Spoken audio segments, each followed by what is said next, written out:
अपहरणको आरोप लगाउनेहरूलाई म चुनौती दिन चाहन्छु।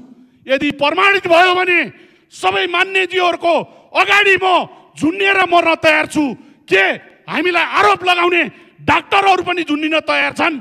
यदि खुलेका उद्योगै चल्ने स्थिति रहेन भने सभामुख महोदय, भोलिका दिनमा नयाँ उद्योग खुल्ने छन् र लाखौंको तादादमा विदेशबाट, भारतबाट र नेपालकै जब मार्केटमा थपिने युवालाई हामी रोजगारी दिन्छौँ भनेर उद्घोष गर्नु त्यो दिवा सपना मात्र हो। र एउटा स्वाधीन स्वतन्त्र देशको त्यो हैसियतमा आँच पुर्याउने कुनै पनि सम्झौता कुनै पनि पैसामा त्यो साट्न सकिँदैन।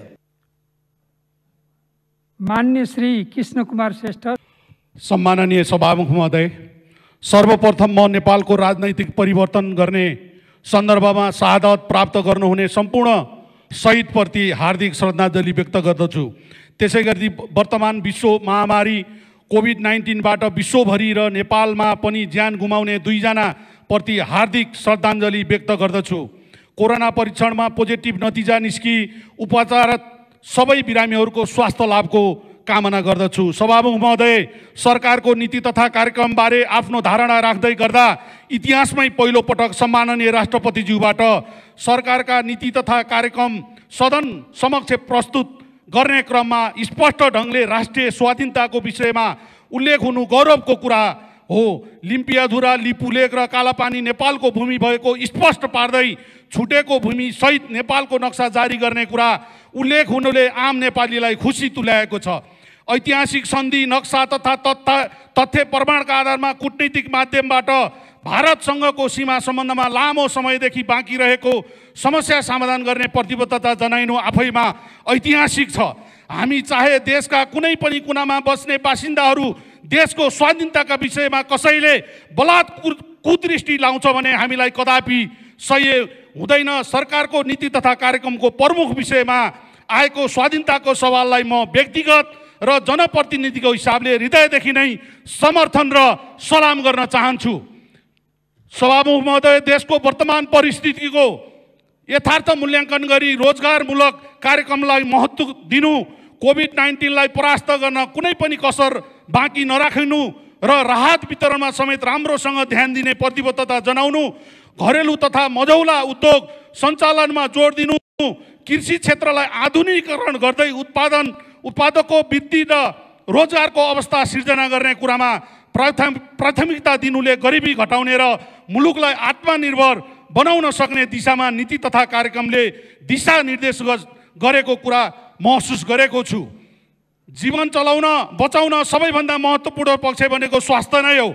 स्वास्थ्य संस्थाहरूको स्थापना एवं स्तरोन्नति 2626 वडाहरूमा पूर्वाधार निर्माण र सेवा उपलब्ध गराउने, स्थानीय तहमा 5 देखि 25, जिल्लामा 25 देखि 50 अञ्चललाई 200 शय्याको स्तरोन्नति आदिले स्वास्थ्य क्षेत्रमा सबै जनताको पहुँच विस्तारलाई सुनिश्चित गर्नेछ भन्ने विश्वास लिएको छु र चिनौँ आफ्नो माटो बनाऊ आफ्नो देश भन्ने अभियान लगायत यस्ता धेरै सुकुम्बासी समस्यादेखि लिएर धेरै समस्याहरूको यो नीति तथा कार्यक्रमले ल्याएको छ। अन्तमा सभामुख महोदय, केही हप्ता अगाडि यहाँ सांसद अपहरणका कुराहरू आएर म लगायत माननीय महेश बस्नेत समेतको चरित्र हत्या गर्ने काम जुन भयो र सम्पूर्ण मान्यजीहरूलाई साक्षी राखेर भन्न चाहन्छु, यदि अपहरणको आरोप लगाउनेहरूलाई म चुनौती दिन चाहन्छु। यदि प्रमाणित भयो भने सबै मान्यजीहरूको अगाडि म झुन्डिएर मर्न तयार छु। के हामीलाई आरोप लगाउने डाक्टरहरू पनि झुन्डिन तयार छन्? धन्यवाद।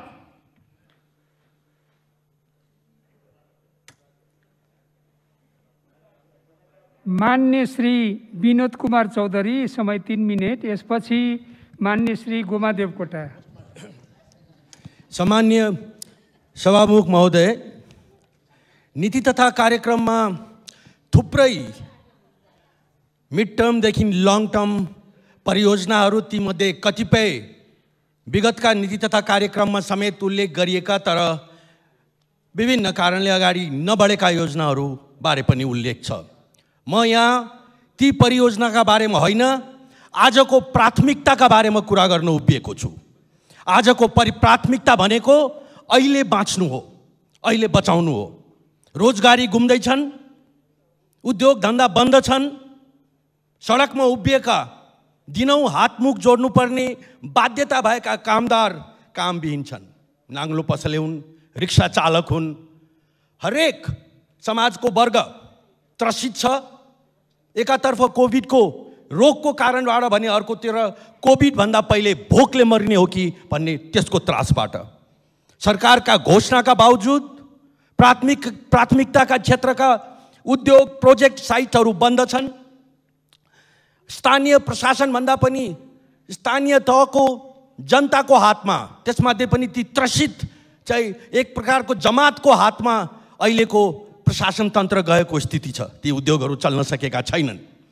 यदि खुलेका उद्योगै चल्ने स्थिति रहेन भने सभामुख महोदय, भोलिका दिनमा नयाँ उद्योग खुल्ने छन् र लाखौँको तादादमा विदेशबाट, भारतबाट र नेपालकै जब मार्केटमा थपिने युवालाई हामी रोजगारी दिन्छौँ भनेर उद्घोष गर्नु त्यो दिवा सपना मात्र हो। अर्को ठुलो चुनौती अब अहिले जुन बाहिरबाट फर्केर आउने यो त्यसको ठुलो तादादमा त्यो प्रोसेस सुरु भइसकेको छ। युवालाई, बेरोजगारलाई जब मार्केटमा इन्भल्भ गर्नका लागि कृषि क्षेत्रलाई प्राथमिकताका साथ अगाडि उभ्याइएको छ। म पनि त्यसको पक्षधर हुँ। साँच्चीकै कृषि क्षेत्रलाई यदि सम्भाव्य बनाउन सकियो भने भारत र चीनबाट आयात हुने तरकारी र फलफुलसँग प्रतिस्पर्धा गर्न योग्य बनाउन सक्यो भने एउटा सामुदायिक वनको एउटा सफल प्रयोग जसको उदाहरण विश्वले नेपाललाई देखाएर दिन्छ, त्यो टाइपको वातावरण बनाउन सक्यो भने यसले एउटा काँचुली फेर्न सक्छ। तर यथार्थ के हो भने नेपालको कृषि उत्पादन भारत र चाइनाको प्रतिस्पर्धामा 30% भन्दा पनि बढी महँगो पर्दछ। हाम्रो कृषि, हाम्रो चाहिँ खेतको साइज, हाम्रो कस्ट अफ प्रोडक्सन, सरकारले ती नगण्य चाहिँ इरिगेसनका पम्पमा फर्टिलाइजर्समा दिने सब्सिडीले यो ठुलो चाहिँ कस्टको खाडललाई पुर्न सक्दैन। 30% भन्दा बढ्ता कस्टको डिफरेन्स जापान र अमेरिका जस्ता मुलुकले समेत आफ्ना कृषकहरूलाई र कृषि क्षेत्रलाई खुला हृदयले त्यसलाई प्रतिस्पर्धामा उतार्नका लागि अर्काको बजार बन्द गर्नुदेखि लिएर आफ्नो क्षेत्रमा ठुलो आवश्यक स्तरको सब्सिडी दिने कुरा दिने गर्दछन्। हामी त्यसबाट लाज मान्छौँ, त्यसबाट पछि हट्ने प्रयास गर्छौँ। म आग्रह गर्न चाहन्छु, म माग गर्न चाहन्छु कि यो पालि कृषिको क्षेत्रलाई, यो सम्पूर्ण युवालाई चाहिँ नि काममा लगाउनका लागि पुँजी र प्रविधिका साथसाथ भारत र चाइनासँग निर्बाध रूपमा आयात हुने वस्तुका साथ प्रतिस्पर्धा गर्न योग्य बनाउनका लागि वाञ्छित रूपमा उत्पादनसँग जोडेर ठुलो तादादको सब्सिडीको व्यवस्था गरियोस् ताकि यो क्षेत्रमा एउटा नयाँ क्रान्ति आउन सकोस्। सामुदायिक वनको अवधारणाले सृजना गरेको परिस्थिति फेरि पनि दोहोरिन सकोस्। सरकारलाई समस्या छ, मैले बुझेको छु सभामुख महोदय। सरकारलाई एकातर्फ कोभिड प्रतापित समस्यालाई फेस गर्नका लागि स्वास्थ्यकर्मीदेखि तिनको बन्दोबस्त र तत्काल राहतको व्यवस्था दिनुपर्ने आवश्यकता छ भने अर्कोतर्फ राजस्व घटेको स्थिति छ। तर त्यत्तिकै महत्त्वपूर्ण कुरा अर्को पनि के हो भने कतिपय यस्ता किसिमका खर्चहरू जसलाई रोक्न सकिन्छ त्यसलाई सामान्य सभामुख महोदय, नेपाल सरकारको आगामी आर्थिक वर्षको लागि प्रस्तुत नीति तथा कार्यक्रमका कतिपय विषयहरूले कोरोनाको विषाणु सङ्क्रमणबाट उत्पन्न समस्यालाई समाधान गर्ने र त्यसबाट सिर्जना हुन सक्ने आर्थिक सामाजिक चुनौतीहरूको सामना गर्ने दिशातर्फ राम्रा कुराहरू ल्याएको छ। विशेष गरी स्वास्थ्य क्षेत्रमा स्वास्थ्य सेवाको विस्तार गर्ने र स्वास्थ्य संस्थाहरूको सुदृढीकरण गर्ने कुरा अत्यन्त आवश्यक छ। अहिलेको विश्व परिवेशमा विभिन्न देशहरूबाट नेपालीहरू आफ्नो स्वदेश फर्कनको लागि आवाज उठाइरहेका छन्, माग गरिरहेका छन्। ती नेपालीहरू स्वदेशमा आउने अवस्थामा रोजगारीका अवसरहरू पर्याप्त मात्रामा सिर्जना गर्नुपर्ने चुनौती देशका सामु उपस्थित हुनेछ। त्यस सन्दर्भमा कृषि क्षेत्रमा ल्याइएका कतिपय कार्यक्रमहरू र शिक्षाको क्षेत्रमा ल्याइएका कतिपय कार्यक्रमहरू ती अत्यन्त आवश्यक छन्। ती कार्यक्रमहरूलाई आगामी दिनमा बजेट व्यवस्थापन गर्ने सिलसिलामा उपयुक्त बजेट विन्यास गरेर अगाडि जानुपर्ने आवश्यकता छ। त्यसबाहेक आज एकातिर हामी कोरोना सङ्क्रमणको त्रासबाट कसरी जोगिने, कसरी देशलाई जोगाउने, जनतालाई जोगाउने भन्ने चुनौतीका सामु छौँ। तर अर्कोतर्फ हाम्रो भूभागमाथि भारतद्वारा अतिक्रमण गरिएको छ। हामीले लामो समयदेखि लिम्पियाधुरा, लिपुलेक, कालापानी क्षेत्रमा भारतको उपस्थिति हट्नुपर्छ भन्ने माग गर्दै आएका छौँ। नेपाली जनताले आवाज उठाउँदै आएका छन्। तर हालै त्यो क्षेत्रमा भारतबाट सडक निर्माण गरेको कुरा समेत आएको छ। यसबाट एकातर्फ हामीले अहिलेको विश्व परिवेश, विश्वमै उत्पन्न कोरोना महामारीबाट जोगिनुपर्नेछ भने अर्कोतर्फ हाम्रो राष्ट्रिय स्वाधीनता, स्वतन्त्रता र सुरक्षातर्फ त्यत्तिकै गम्भीर भएर लाग्नुपर्ने आवश्यकता छ। यस परिवेशमा नेपाल सरकारको तर्फबाट राष्ट्रिय स्वाधीनता, स्वतन्त्रताको रक्षा गर्ने र योभन्दा अगाडि नेपालको नक्सामा उल्लेख हुन नसकेका बिचमा तर पहिले थियो, त्यो कुनै समयमा त्यहाँ उल्लेख भए तापनि बिचमा उल्लेख नभएका लिम्पियाधुरा, लिपुलेक, कालापानी लगायतलाई समावेश गरेर छिटोभन्दा छिटो नक्सा प्रकाशित गर्ने कुरा स्वागतयोग्य छ। हामी सबभन्दा पहिले आफ्नो भूभागभित्र, आफ्नो देशभित्र स्वाधीन नागरिकको रूपमा रहन सकेनौँ भने हाम्रा विकासका प्रयासहरू, हामीले कल्पना गरेको समृद्ध समाजको निर्माण गर्ने कुरामा हामी आफै निर्णय गर्न सक्ने अवस्थामा हुँदैनौँ। विगतका राजनीतिक अस्थिर वातावरणहरूमा हामीले त्यो तितो भोगेका छौँ र तितो अनुभूत गरेका छौँ। त्यसबाट अब नेपाल कम्युनिस्ट पार्टीको नेतृत्वमा झन्डै 2/3 सरकार रहेको अवस्थामा अब हामीले विगतका निरङ्कुश शासकहरूले थोपरेका इतिहासका अनेक कालखण्डमा हामीले बाध्यात्मक रूपमा नचाहँदै पनि सामना गर्नु परेका हाम्रो स्वतन्त्रता, हाम्रो स्वाधीनतामा आँच पुर्याउने कुराहरूलाई क्रमशः समाप्त गरेर अगाडि बढ्ने दृढता जुन व्यक्त गरिएको छ, म त्यसको स्वागत गर्न चाहन्छु। सँगसँगै यो नीति तथा कार्यक्रमको कार्यान्वयन गर्ने सिलसिलामा मैले यसका कार्यक्रमहरू हेरेँ। ती कार्यक्रमहरूले साँच्चीकै अहिलेको अवस्थामा देशका पिछडिएका क्षेत्रहरू, समुदायहरू र श्रमजीवी जनतामा केन्द्रित भएर जति जानुपर्ने हो त्यो नीति तथा कार्यक्रमले प्रतिबिम्बित गरेको जस्तो मलाई लागेको छैन। र यो कुरालाई पूर्णता दिनको लागि बजेटमा हामीले त्यो देख्न पाउनेछौँ भन्ने पनि मैले आशा गरेको छु। सँगसँगै हुन त यो नीति तथा कार्यक्रममा स्पष्ट रूपमा उल्लेख गरिएको छैन। हाम्रो देशमा निकै विवादास्पद मिलेनियम च्यालेन्ज कर्पोरेसनको कुरा जुन उल्लेख गरिएको छ, यो अलि पछाडिको ढोकाबाट आउनु खोजे जस्तो मलाई अनुभूत भएको छ। एकजना नेताले यहाँ भन्नुभयो यो पारित गर्नुपर्छ, यसमा छिटो गर्नुपर्छ। नेपाली काङ्ग्रेसका नेताले, उहाँले महाकाली सन्धिमा पनि त्यस्तै कुरा गर्नुभएको थियो। आज महाकाली सन्धिको पुनरावलोकन हुनुपर्छ 10-10 वर्षमा भन्ने कुरा भएको थियो, तर त्यसको न पुनरावलोकन भयो न कार्यान्वयन भयो। त्यसैले यो मिलेनियम च्यालेन्ज कर्पोरेसन सम्बन्धी जुन कुरा यहाँ परेको छ, मैले आशा गर्छु यो पक्कै पनि त्यो सम्झौता अन्तर्गतको अङ्ग हुने छैन। यदि त्यो भयो भने त्यो राष्ट्रहित विपरीत हुनेछ, त्यो नेपाली जनताले आवाज उठाउँदै कुराको विपरीत हुनेछ र एउटा स्वाधीन, स्वतन्त्र देशको त्यो हैसियतमा आँच पुर्याउने कुनै पनि सम्झौता कुनै पनि पैसामा त्यो साट्न सकिँदैन। र त्यस्तै गरेर एउटा अन्तर्देशीय उद्योग धन्दा खोल्ने भन्ने कुरा पनि मैले त्यहाँ देखेँ।